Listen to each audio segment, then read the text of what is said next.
በስመ አብ ወወልድ ወመንፈስ ቅዱስ አሐዱ አምላክ።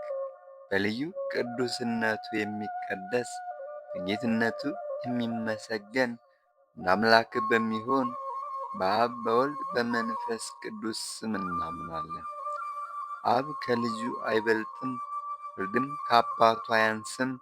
በእሱና በልጁ መካከል የሚቀዳደሙበት ዘመን ፈጽሞ የለም አይኖርምም።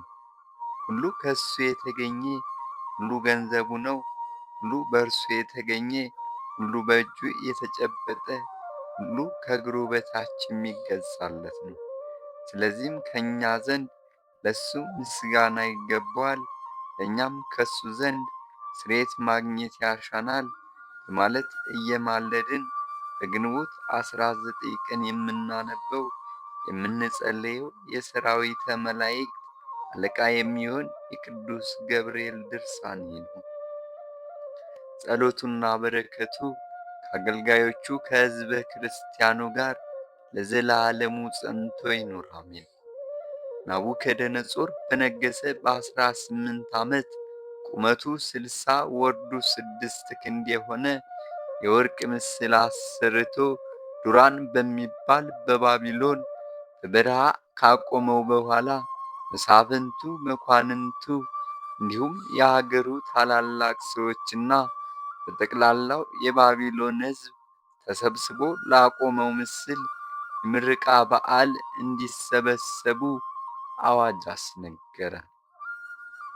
ንጉሡም በምስሉ ፊት በቆመ ጊዜ እናንተ ከየክፍለ ሀገሩ የተሰበሰባችሁ ሕዝቦች ሆይ ንጉሡ የሚሉት እንዲህ ነው። የነጋሪት፣ የበገና፣ የመሰንቆ፣ የጸናጽል፣ የከበሮ፣ የቃጭል ድምፅ እንዲሁም ዘፈንና ጨዋታ በሰማችሁ ጊዜ ንጉሡ ላቆመው የወርቅ ምስል ስገዱ፣ ተገዥነታችሁንም ግለጹ። ያልተገዛና ያልሰገደ ግን በሚነድ የእሳት ጉድጓድ ውስጥ በፍጥነት ይጣላል ሲል አዋጅ ነጋሪው በታላቅ ቃል አሰምቶ በመናገር ጥብቅ ትእዛዝ አስተላለፈ። ሕዝቡም ሁሉ እንደታዘዙት የነጋሪት፣ የበገና፣ የመሰንቆ፣ የዛጉፍ፣ የቃጭል፣ የሙዚቃ መሳሪያ ድምፅ በሰሙ ጊዜ ናቡከደነፆር ላቆመው ምስል ሰገዱ፣ ተገዥነታቸውንም አረጋገጡ። ከዚህ በኋላ የፋርስ ሰዎች ወደ ናቡከደነፆር መጥተው ንጉሥ ሆይ አንተ ዘላለም ሕያው ነህ። አሕዛብ ሁሉ የነጋሪት፣ የበገና፣ የመሰንቆና የጸናጽል፣ የከበሮና የሙዚቃ ድምፅ በሰሙ ጊዜ መጥተው ናቡከደነፆር ላቆመው ምስል እንዲሰግዱና እንዲያገለግሉ ጥብቅ ትእዛዝ አስተላለፍክ። ነገር ግን በባቢሎን አውራጃ የሾምካቸው ሲድራቅ፣ ሚሳቅና አብደናጎ የተባሉ አይሁድ ሰዎች ትእዛዝን ባለመቀበል አምላክን አላመለኩም፣ ላቆምከውም የወርቅ ምስል አልሰገዱም በማለት ወነጀሏቸው። ያን ጊዜ ንጉሡ ናቡከደነፆር በኃይል በመቆጣት ሲድራቅ፣ ሚሳቅ፣ አብደናጎን አምጧቸው ብሎ አዘዘና አምጥተው በፊቱ አቆሟቸው። ከዚህ በኋላ ናቡከደነፆር እናንተ ሲድራቅ፣ ሚሳቅና አብደናጎ በእኔ አምላክ አናመልክም፣ ላሰራሁት የወርቅ ምስልም አንሰግድም ማለታችሁ እርግጥ ነውን? አላቸው። አሁንም ምናልባት በእንቢተኝነታችሁ ጸንታችሁ የነጋሪት፣ የበገና፣ የዛጉፍ፣ የጸናጽል፣ የከበሮ፣ የሙዚቃምን ድምፅ በሰማችሁ ጊዜ ላቆምኩት ምስል ባትሰግዱ በሚነድ የእሳት ጉድጓድ ውስጥ ትጣላላችሁ። በዚያን ጊዜ ከእጄ የሚያድናችሁ አምላክ እንደሌለ እወቁ አላቸው። ሲድራቅ፣ ሚሳቅና አብደናጎም ንጉሥ ሆይ ይህን ጥያቄንና ትእዛዝህን ልንቀበለው አንችልም፣ አምላክህንም አናመልከውም፣ የሠራኸው የወርቅ ምስልም አንሰግድም። እኛስ የምናመልከው አምላካችን በሰማይ አለ፣ እሱም ከእጅህና ከእሳትም ከመሳሰሉት መከራዎች ሁሉ ሊያድነን ይችላል። ስለሆነም ንጉሥ ሆይ አዳኝነቱን ልታውቅ ይገባሃል ሲሉ መለሱለት። በዚህም ጊዜ ንጉሥ ናቡከደነፆር በሲድራቅ በሚሳቅና አብደናጎ አነጋገር በኃይል ተቆጣ። ደሙም ፈላና ፊቱ ሁሉ ተለዋወጠ። ከንዴቱም የተነሳ እሳት አንድደው የታወቁ ኃያላን አርበኞች ሲድራቅ ሚሳቅና አብደናጎን አስረው ከእሳቱ ጉድጓድ እንዲጥሏቸው አዘዘ። ከዚያም ከነልብሳቸውና ከነጫማቸው ከነነበልባላማቸው ጋር እጃቸውንና እግራቸውን አስረው ከሚነደው የእሳት ነጎድጓድ ውስጥ ጣሏቸው። የንጉሥን ትእዛዝ መፈጸም ግዴታ አለና። እነዚህም ሦስት ሰዎች ማለትም ሲድራቅ ሚሳቅና አብደናጎ እጅ እግራቸውን እንደታሰሩ በሚንቦገቦግ የእሳት ጉድጓድ ውስጥ በመጨመራቸው ጊዜ በእሳቱ መካከል እየተመላለሱ እግዚአብሔርን ያመሰግኑ ጀመር። ጭፍሮቹም ይህ አድራጎታቸው አልበቃ ብሏቸው በድጋሚ ለንጉሡ ነግረው ለእሳቱ ማጠናከሪያ የዶሮ ማር፣ ጂን፣ የወይን ሐረግ፣ ቅንጭብና ቁልቋል ጨመሩበት። የእሳቱ ነበልባልም ከጉድጓዱ ወደ ላይ 49 ክንድ ያህል ወደ አየር ወጥቶ የተወረወረ በእሳቱ ጉድጓድ አካባቢ የሚገኙትን ከለዳውያንን አቃጠላቸው። በዚህን ጊዜ የእግዚአብሔር መልአክ ሊቀ መላእክት ቅዱስ ገብርኤል አናንያ፣ አዛርያና ሚሳኤል ወዳሉበት ወርዶ የእሳቱን ነበልባል በመታው ጊዜ እንደ ውሃ ቀዘቀዘ። እነሱንም ቅንጣት ታህል አልነካቸውም። ለመውጣቱም ሆነ ከወዲያ ወዲህ ለመዘዋወር ችግር አልፈጠረባቸውም ነበር። ያን ጊዜ ሦስቱ ሰዎች ማለት ሲድራቅ ሚሳቅና አብደናጎ የአባቶቻችን አምላክ እግዚአብሔር ይክበር ይመስገን፣ እርሱ ልዑል ነው፣ ለዘላለሙ ስሙ ምስጉን ነው እያሉ በአንድ ቃል እግዚአብሔርን በእሳቱ ጉድጓድ ውስጥ እንዳሉ አመሰገኑት። ናቡከደነፆርም ሲያመሰግኑ በሰማ ጊዜ እያደነቀ ፈጥኖ ተነስቶ ቆመና አሽከሮቹን ከእሳቱ ጉድጓድ ውስጥ አስራችሁ የጣላችኋቸው 3 ሰዎች አልነበሩምን ብሎ በጠየቃቸው ጊዜ አዎን ንጉሥ ሆይ አሉት። ንጉሡም እኔስ 4 ሰዎች ከእስራታቸው ተፈተው በእሳቱ መካከል ሲመላለሱ አያለሁ። እሳቱ ምንም የነካቸው ነገር የለም፣ ይልቁንም አራተኛው የእግዚአብሔርን ልጅ ይመስላል አለ። ከዚህ በኋላ ናቡከደነፆር ወደሚነደው የእሳት ጉድጓድ ሄዶ እናንተ የልዑል እግዚአብሔር አገልጋዮች ሲድራቅ ሚሳቅና አብደናጎ ኑ ከእሳቱ ውስጥ ውጡ አላቸው። እነዚህም ሲድራቅ ሚሳቅና አብደናጎ ከእሳቱ ጉድጓድ ፈጥነው ወጡ። በዚህን ጊዜ መኳንንቱ፣ መሳፍንቱና የንጉሡ ጦር አለቆች ሁሉ እነዚያን ሰዎች እሳቱ ከእግር ጥፍራቸው እስከ ራስ ፀጉራቸው ያለውን ሰውነታቸውን እንዴት እንዳላቀጠላቸው በጠቅላላው አንዳችም ጉዳት ሳይደርስባቸው ከእሳቱ ጉድጓድ እንዴት እንደወጡ ለማወቅ ተሰበሰቡ። ናቡከደነፆርም የሰማይና የምድር ንጉሥ እግዚአብሔር ብቻ መሆኑን አምኖ በፊታቸው ሰገደ። አሁንም የተወደዳችሁ ወንድሞቼ ሆይ ከፈጠርከው ፍጥረት ሁሉ አንዱን ከሌላው ልዩነት ሳታደርግ ትወዳለህ ብሎ መክብብ እንደተናገረ አምላካችን እግዚአብሔር እንለምነው። ምንም እንኳ በፊቱ በደለኞች ሆነን ብንገኝም እሱ በደላችንን ይቅር ይለንና ስለ ደካማነታችንም ይታገሰናልና። ዳግመኛ ሁሉም መፍጠርህና አገዛዝህ ይቅር እንድትል ታደርጋለችና ብሎ እንደተናገረ እኒህን 3ቱን ሲድራቅን፣ ሚሳቅን፣ አብደናጎን ከሚነድ የእሳት ጉድጓድ እንዳወጣቸው እንዳዳናቸው እኛንም ቅዱስ ገብርኤልን ልኮ በዚህም በወዲያኛውም ዓለም ያድነን ዘንድ ራሳችንን ዝቅ እያደረግን እንለምን። ያለ ትሕትና ዋጋ አይገኝምና፣ ስለዚህም ትሕትና ምግባራትን ሁሉ የምትሸከም ረቂቅ ምድር ናት ሲል መጽሐፍ ተናገረ። ነቢዩ ዳዊትም ሐሰት የኃጢአት ምንጭ ነው ብሎ እንደመሰከረው ዳግመኛም አቤቱ በድንኳንህ ውስጥ ማን ያድራል ብሎ መንፈስ ቅዱስን በጠየቀ ጊዜ እውነት የሚናገር ለባልንጀራው ቃል ኪዳን ገብቶ የማይከዳ ነው ተብሎ እንደተመለሰለት በአፋችን ሐሰትን ከመናገር እንቆጠብ። በወንጌልም በሐሰት የሚመሰክር ሁሉ እንደሚፈረድበት ተነግሯል። ስለዚህም ሁላችን በክርስቶስ አደባባይ እንመረምር ዘንድ ግዴታ አለብንና ከሐሰት እንራቅ። ጸሎቱና በረከቱ ከአገልጋዮቹ ሕዝበ ክርስቲያን ጋር ለዘላለሙ ይኑር፣ ሕዝቦቹንም ይጠብቃቸው፣ አሜን። አማላጅነቱ በጥምቀት የተወለድነውን እኛን ለዘላለሙ ይጠብቀንና የመላእክት አለቃ ቅዱስ ገብርኤል ያደረገው ተአምር ነው።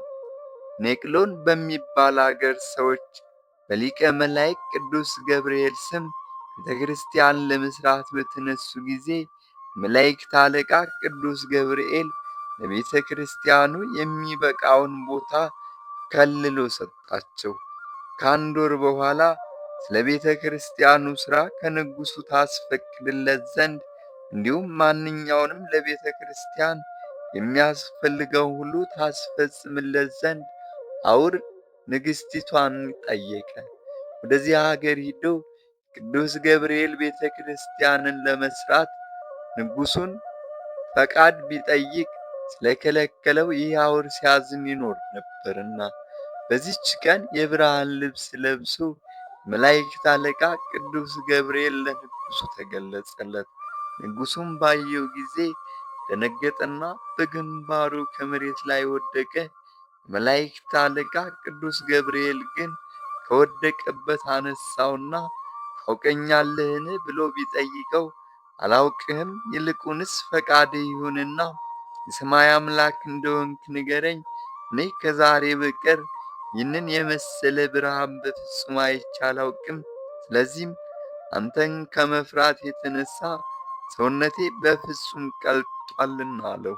የመላእክት አለቃ ቅዱስ ገብርኤልም እኔስ ንጉሥም አምላክም አይደለሁም፣ ነገር ግን የንጉሶች ንጉሥ የጌቶች ጌታ የሰው ሕይወት በመሃል እጁ የያዘ ሰማይና ምድርን የፈጠረ እውነተኛ አምላክ የሚሆን የእሱ አገልጋይና ባሪያው ነኝ እንጂ ሲል ገለጸለት። እኔስ አሸናፊ በሚሆን እግዚአብሔር ፊት ከሚቆሙ ከሊቃነ መላእክት አንዱ ገብርኤል እባላለሁ አለው። ዓለሙን ሁሉ የሚገዛ የእሱ መልአክ ኃይሉና የፍጹም ደስታን የምሥራች የምናገር እኔ ነኝ። የምድር ነገሥታት ሁሉ ለሥልጣኑ ተገዢ የሆኑ ድሆቹን የሚያከብሯቸው፣ ትዕቢተኞችን የሚያዋርዷቸው፣ የፈቀደውን የሚያደርግ ያሰበውን የሚፈጽም እሱ የእግዚአብሔር ልጅ ንጽሕት ድንግል የሴቶች ሁሉ ንግሥት ከምትሆን ከማርያም ሰው ከመሆኑ አስቀድሞ የሐዲስ ልደትን የምሥራች ዜና ያመጣሁ እኔ ነኝ። እነሆ አሁን የምነግርህና የማዝዝህን ትእዛዝ ተቀበል፣ በሥራ ላይ ካልዋልክ በቅጽበት አጠፋሃለሁ ብሎ መልአኩ አስፈራራው። ንጉሡም አቤቱ ጌታዬ፣ ለክብር ምስጋና እያቀረብኩ ያዘዝከኝን እፈጽማለሁና የማደርገውን ንገረኝ አለው። የመላእክት አለቃ ቅዱስ ገብርኤልም ማለዳ ስትነሣ እንደ ተገለጽኩልህና እንዳነጋገርኩ ለንግሥቲቱ ንገራትና አውርን ወደ አገሩ ይሄድ ዘንድ አሰናብተው፣ እንደ ተጻፈው የቤተ ክርስቲያኑን አደራ ሁሉ ተቆጣጥረህ ላውር ስጠው። ለቤተ ክርስቲያኑ ሕንፃ ማሰሪያ የሚሆን ገንዘብና ልዩ ልዩ የጌጡን ዓይነት እንዳትዘነጋ ተጠንቀቅ። እንግዲህ ባዘዝኩ መሠረት ፈጽመ ብትገኝ በመንግሥት እጠብቅሃለሁ። በዘመንም ሁሉ የሚቃወም ቢነሣ አጠፋልሃለሁ። ይህንንም ከነገረው በኋላ የመላእክት አለቃ ቅዱስ ገብርኤል ከሱ ተሰወረ።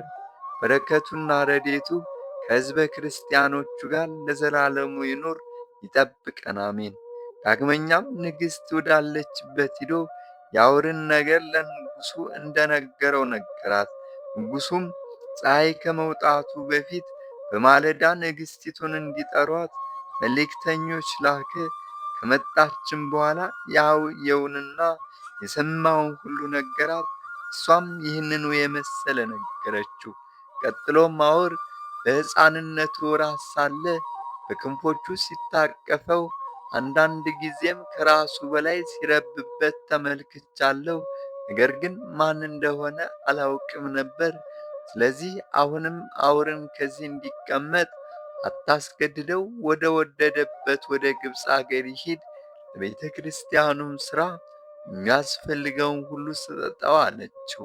ከዚህም በኋላ ንግሥት አውርን አስጠርታ ብዙ ገንዘብና ለቤተ ክርስቲያኑ ሥራ የሚያስፈልገውን ወርቁንም ብሩንም ሰጠችው። ከሰጠችውም በኋላ ያንን በጭቃ የተሠራውን አፍርሳ ሕንፃውን በቡጥ ድንጋይ እንዲሠራ አዕማዱንም የጥድና የዝግባ እንጨት እያስፈለፈለና እያሳነጸ እንዲያቆምለት አዘዘችው። ዳግመኛም የቤተ ክርስቲያኑን ሥራ በጨረስክ ጊዜ በአካባቢዋ የስደተኞች መጠለያ፣ የእንግዳ መቀበያና የመነኮሳት መኖሪያ የሚሆን አዳራሽ በዚህ በሰጠውህ ገንዘብ ሰርተህ አስተናግድ፣ አስተዳድር አለችው። ከዚህም በኋላ አውር ይህንን ትእዛዝ ተቀብሎ ወደ ግብፅ ለመሄድ ገና በመንገድ በጉዞ ላይ ሳለ ኔቅሎን ከሚባለው ቦታ እስኪደርስ ቅዱስ ገብርኤል ከሱ ባለመለየት ምግቡን እየመገበውና እርዳታ እያደረገለት ሸኘው፣ አደረሰውም። ከዚያም በደረሰ ጊዜ ወንድሞቹ በታላላቅ ደስታ ተቀበሉት። በሕይወት ስላገኙትም ፍጹም ደስታ ተሰማቸው። እሱም በእሱ ላይ የተደረገውን ሁሉ ነገራቸው።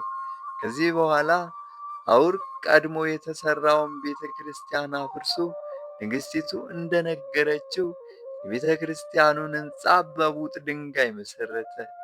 የፍዩም ሰዎችም የአውርን መምጣት በሰሙ ጊዜ የመላእክት አለቃ ለቅዱስ ገብርኤል ቤተ ክርስቲያን ሥራ አስፈላጊ የሆኑ ዕቃዎችን አቀረቡ።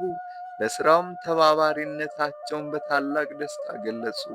የመልካም ሥራ ጠላት የሆነ ሰይጣን ግን ይህንን በጎ ሥራ ዝም ብሎ ለመመልከት ስላልተቻለው ልዩ ልዩ ፈተና ቢያመጣባቸው ቅዱስ ገብርኤል ተራዳይነት አልተለየቻቸው ነበር።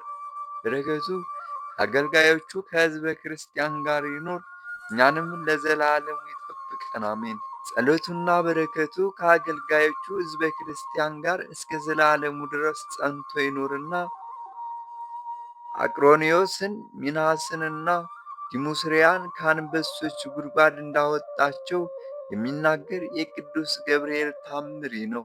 ከላይ ስማቸው የተገለጸው ሰማዕታት ምስጋና ለሱ ይሁንና በጌታችን በኢየሱስ ክርስቶስ ስም ስላመኑ ንጉሡ ዲዮቅልጥያኖስ በአንበሶች ጉድጓድ በጣላቸው ጊዜ ሊቀ መላእክት ቅዱስ ገብርኤል ከሰማይ ወርዶ ከተጣሉበት የአንበሳ ጉድጓድ አወጣቸው። በሰማያዊ መንግሥት የሰማዕትነትን አክሊል እስከ ተቀዳጁ ድረስ ከቀናች ሃይማኖታቸው እንዳያናውጸው አጽናናቸው፣ አረጋጋቸው። ከዚህ በኋላ ከነሱ ተሰወራቸውና ታላቅ ክብር ወደ ሰማይ አረገ። አማላጅነቱ አገልጋዮቹ ለሕዝበ ክርስቲያኑ ከሁሉም ጋር ጸንቶ ለዘላለም ይኑር፣ አሜን። አቅሮኒዮስንና ሚናስን የአሞኔንም እህት ዲሞርሲያን ከአንበሶች ጉድጓድ ያወጣ ልዩ በሆነ በተሰጠ ሥልጣን ገብርኤል ሆይ ግብረ አበርነት የሌለ ከልዩ ሥራው ከሰይጣን ከዚህ ዓለም ከዚህ አድነን፣ ዛሬም ዘወትርም ለዘላለሙም አሜን። አንድ አምላክ በሚሆን በአብ በወልድ በመንፈስ ቅዱስ ስም ግንቦት 19 ቀን በዚህች ቀን ከአባ መቃርስ ገዳም ቅዱስ አባት ቀሲስ ይስሐቅ አረፈ። ይህም አባት ከምስር ከታናናሽ ቦታዎች ከአንዲት ቦታ ነው። ወላጆቹም ድሆች ሲሆኑ ግን በበጎ ሥራ ባለጸጎች ናቸው። አረጋውያን መነኮሳትም የእጅ ሥራቸውን ሊሸጡ ወደ ምስር በሄዱ ጊዜ ተከተሏቸው። ወደ አስቄጥስ ገዳም መጥቶ ሲያገለግላቸው ኖረ። በቀንበራቸውም ተጠምዶ ታላላቅ ተጋድሎን ተጋደለ። ዘመኑም ሁሉ ከቶ ምንም ጥሪት አላደረገም። እንደ አባቶቻችን 2 ልብሶችን ለምን አልገዛህም ሲሉት እርሱም እኔ እስከ ዛሬ ሕዝባዊ ነኝ፣ በዓለም ሳለውም 2 ልብስ የለኝም ነበር ብሎ ይመልሳላቸዋል። ሁለተኛም አባቶቻችንም እኮ ሰሌንና ማቅ ይለብሳሉ፣ ለእኛም 1 ልብስ ይገባናል፣ ይህ አይበቃምን አላቸው። ሁልጊዜ የሚያለቅስ ሆነ። ለምን ታለቅሳለህ ብለው በጠየቁት ጊዜ ወላጆቼ ሞተውብኝ ድሃ አደግ አድርገውኛልና ይላቸዋል። ከምግቡም የማዕጠንት አመድ ጨምሮ እየበላ ብዙ ዘመናትን ኖረ። ከዚህ በኋላ ጭንቀት በሆነ ደዌ ተይዞ በታመመ ጊዜ ከወንድሞች አንዱ ምግብ ሰርቶ አመጣለት። እርሱም ከቶ አልቀመሰም። ያም ወንድም ይህ ጥሩ ምግብ ነው፣ ለበሽታም መድኃኒትን ነውና ብላ ብሎ ብዙ ለመነው። እሱም ወንድሜ ሆይ እመነኝ፣ እኔ በዚህ ደዌ ውስጥ 30 ዓመት እኖር ዘንድ እወዳለሁ ብሎ መለሰለት። በዕድሜውም በሸመገለ ጊዜ ትሩፋቱ ጽድቁም በበዛ ጊዜ ቅስና የሾሙት ዘንድ አረጋውያን ተሰብስበው ተማከሩ። እርሱም ከእርሳቸው ሸሽቶ ከተዘራ ማሳ ውስጥ ገብቶ ተሰወረ። እነርሱም እየፈለጉ ዞሩ፣ አላገኙትም። ያችንም ማሳ አልፈው ከዳሯ ተቀመጡ፣ ጥቂትም አረፉ። ከእነርሱም ጋር አህያ ነበረች።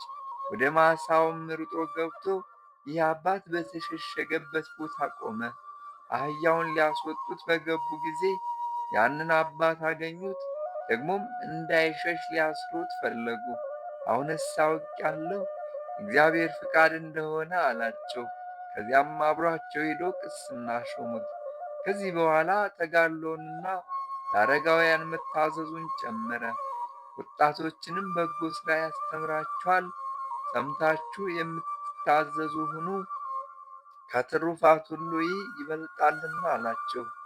የሚያርፍበትም ጊዜ ሲደርስ ከእርሱ በኋላ የሚሰሩትን እንዲያስተምራቸው በዚያ ገዳም ያሉ ጎልማሶች በጠየቁት ጊዜ እንዲህ አላቸው። በገዳሙ ውስጥ ጸንታችሁ እንድትኖሩ እኔ ስሰራ ስታዩኝ እንደነበረ እናንተም እንዲሁ በፈቃዳችሁ ስሩ። እኛ አባቶቻችን ባረፉ ጊዜ አዝነን አልቅሰን ነበር። እንደሚሰሩትም በሰራን ጊዜ ከእነርሱ በኋላ ተጽናንተን በገዳም የምንኖር ሆን። ይህንንም እያለ በፍቅር በሰላም አረፈ። የሕይወት አክሊልንም አገኘ። እግዚአብሔር ምስጋና ይሁን። እኛንም በጻድቁ ጸሎት ይማረን፣ በረከቱም ትድረሰን ለዘላለሙም አሜን። በዚች ቀን ኃይለኛ ተጋዳይ ቅዱስ ኤስድሮስ በሰማዕትነት አረፈ።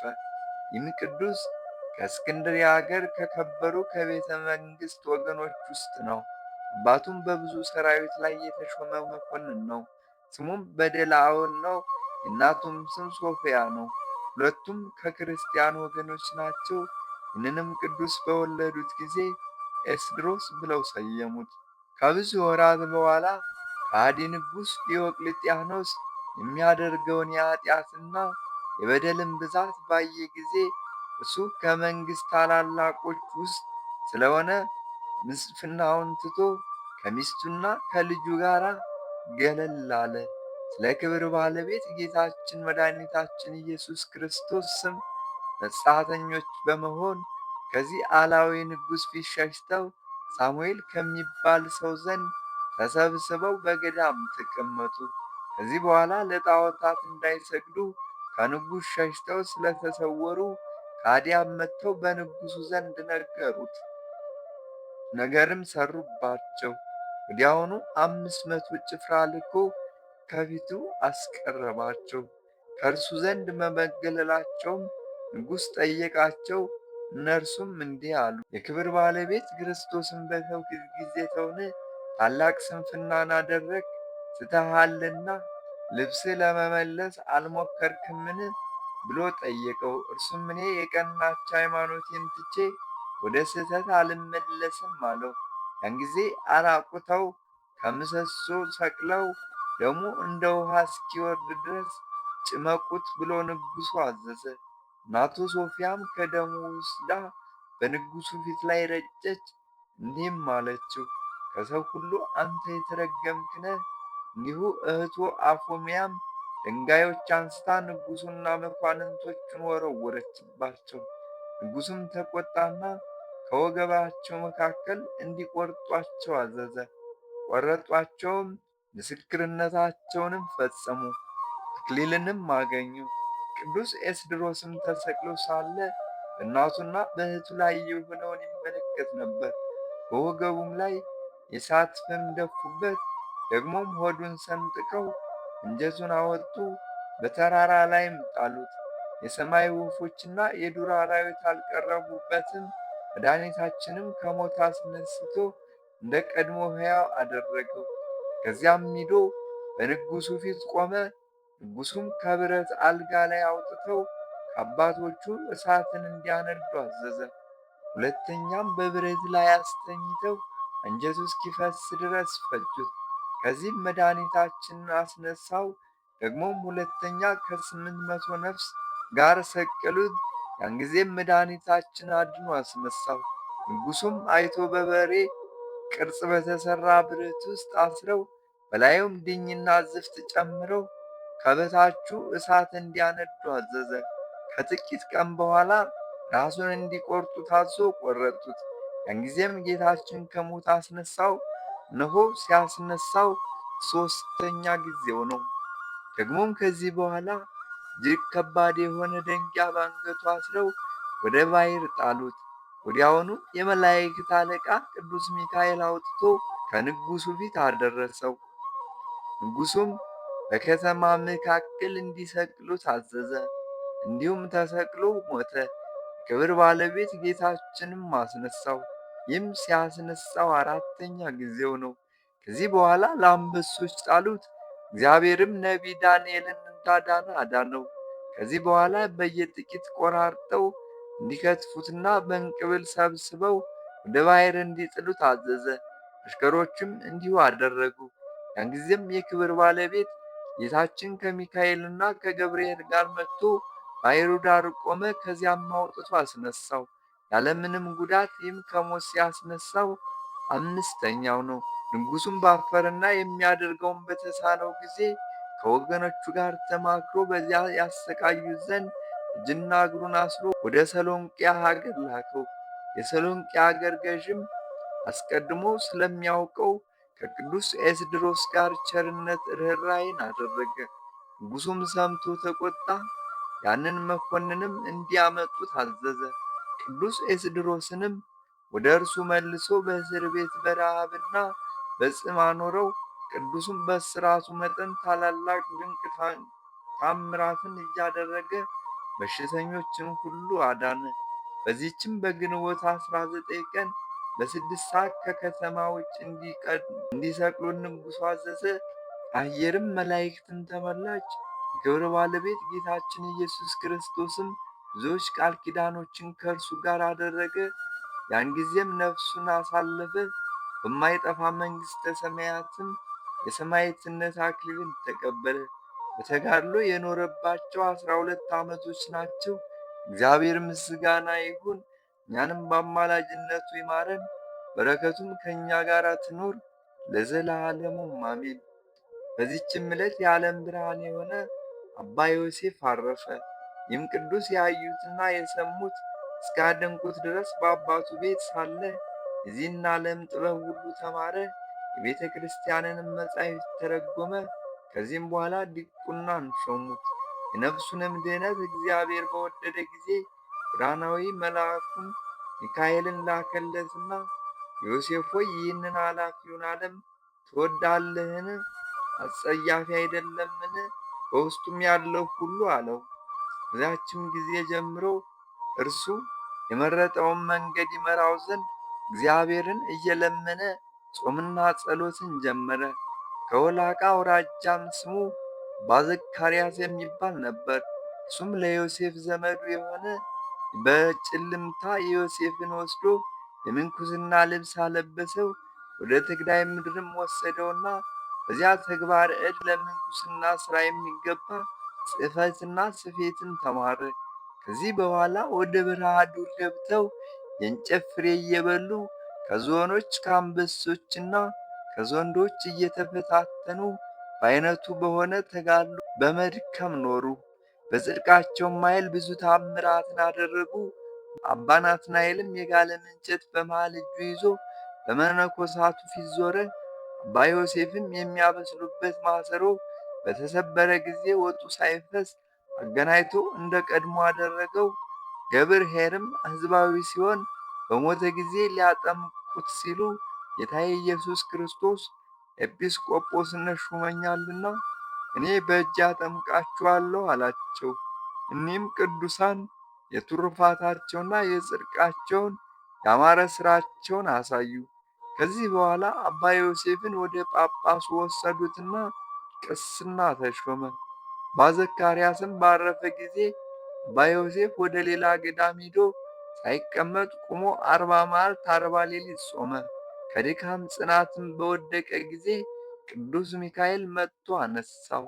ሁለተኛም ከገደል አፋፍ እጁን ዘርግቶ ሳይሰበስብ 40 ቀን 40 ሌሊት ቆመ። ሰይጣንም መጥቶ ወደ ቆላ ወረወረው። መላእክት አለቃ ቅዱስ ሚካኤል ተቀብሎ ወደ መቋሚያው መለሰው። ደግሞም ከደንጊያ ዋሻ ውስጥ ገብቶ 40 ቀን 40 ሌሊት ያለ መብልና ያለ መጠጥ ኖረ።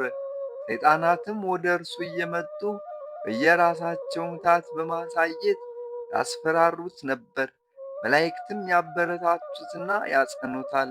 ናላው በአፍንጫው እስኪፈስ ድረስ በየእልፍ እልፍ እየሰገደ ኖረ። ከዚያም የትግራይ አውራጃዎች ሁሉ ዞረ። ወደ ሰሜንም ምድር ተሻግሮ ከያሬድ መቃብር ገባ።